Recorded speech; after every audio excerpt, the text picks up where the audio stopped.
बिल्कुल, देखिए बहुत ही इंटरेस्टिंग हो गया है अभी जो पूरा मामला है, और कहते हैं कि राजनीति जो है अनिश्चितताओं का खेल है, और यहाँ कब कौन हीरो बन जाता है, कब किसके दिन फिर जाते हैं, कुछ पता नहीं चलता।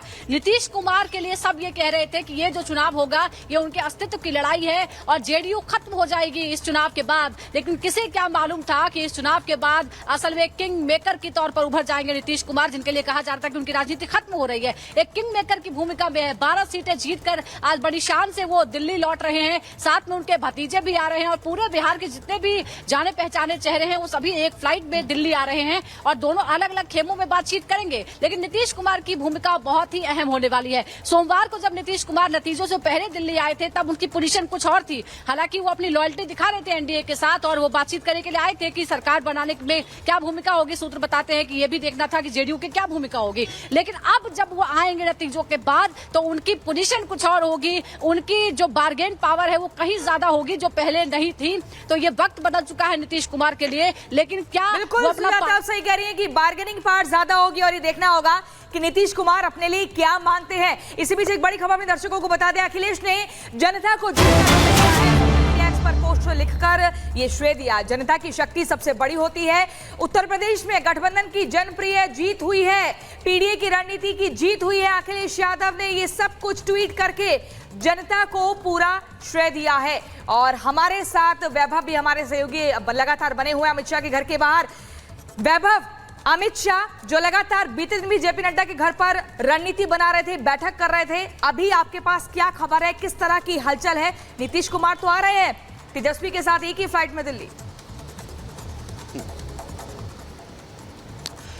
प्रियंका, देखिए कल राजनीतिक नतीजों के बाद आज ये संभावनाओं की सुबह है, और ये तय है कि सभी पार्टियां, सभी दल आज हर वो मुमकिन कोशिश करेंगी कि कैसे भी करके इस नंबर गेम में आगे निकला जा सके। उम्मीदें एनडीए के पक्ष में इस लिहाज से भी हैं क्योंकि कल एनडीए ने पूर्ण बहुमत के आंकड़े को पार किया है। ये जरूर है कि बीजेपी जो है वो ऐसा हुआ कि बीजेपी इस पूर्ण बहुमत के नंबर्स को नहीं छू पाई है। ऐसे में मिली जुली सरकार, और जिस पावर में बीजेपी पिछली 2 सरकारों में रही है उतनी पावर तो नहीं रहेगी, ये तय है।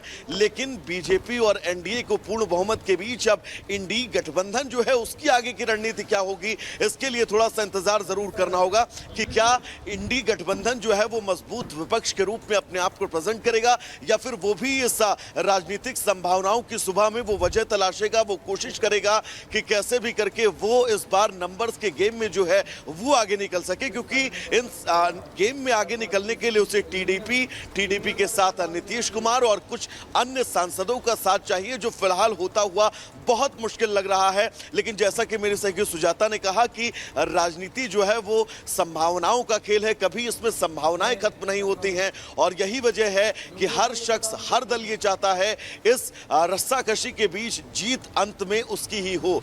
बात उत्तर प्रदेश की करें, क्योंकि हिंदी पट्टी से जिस तरह से बीजेपी को नुकसान हुआ है ये शायद बीजेपी ने कल्पना भी नहीं की होगी, लेकिन बीजेपी बिल्कुल क्योंकि कल्पना के अनुसार ही सब कुछ नहीं होता है। बाबा, बहुत बहुत शुक्रिया आप तीनों का तमाम जानकारी के लिए।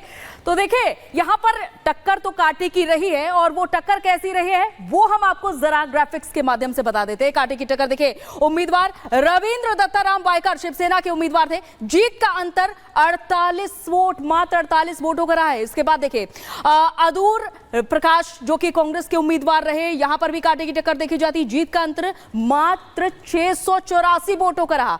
इसके बाद देखिए राव राजेंद्र सिंह उम्मीदवार, बीजेपी के उम्मीदवार, जीत का अंतर देखिए 1615 वोटों का अंतर रहा। और यहां पर आगे बीजेपी उम्मीदवार भोजराज नाग, यहां पर जीत का अंतर समझिए 1884 वोटों का अंतर रहा।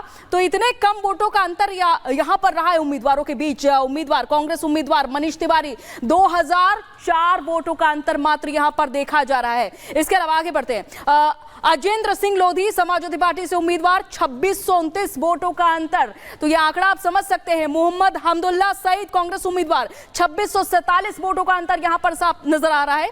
इसके अलावा मुकेश राजपूत बीजेपी उम्मीदवार 2678 वोटों का अंतर यहां पर नजर आ रहा है। कमलेश पासवान है बीजेपी उम्मीदवार 3150 वोटों का अंतर नजर आ रहा है। इसके अलावा आगे बढ़ते हैं, शेर सिंह घोबाया कांग्रेस उम्मीदवार है 3242 वोटों का अंतर है यहां पर। अब ये समझिए यहाँ पर जीत का अंतर कितना कम रहा है। यहाँ एक दूसरे को सभी ने टफ फाइट दी है और ये टफ फाइट यहाँ पर नजर आई है। और देखिए इसी खबर पर लगातार हमारे सहयोगी अलग अलग जगह बने हुए हैं। लोमस भी हमारे साथ इस खबर पर जुड़ गए हैं। लोमस, क्या हलचल है, किस तरह की ये जानकारी मिल रही है कि अब बिहार से दिल्ली आ रहे हैं नीतीश कुमार, चिराग पासवान, लेकिन उस फ्लाइट में तेजस्वी भी होंगे, लेकिन आज जो एनडीए की बैठक होनी है वो कितने बजे का समय बताया जा रहा है?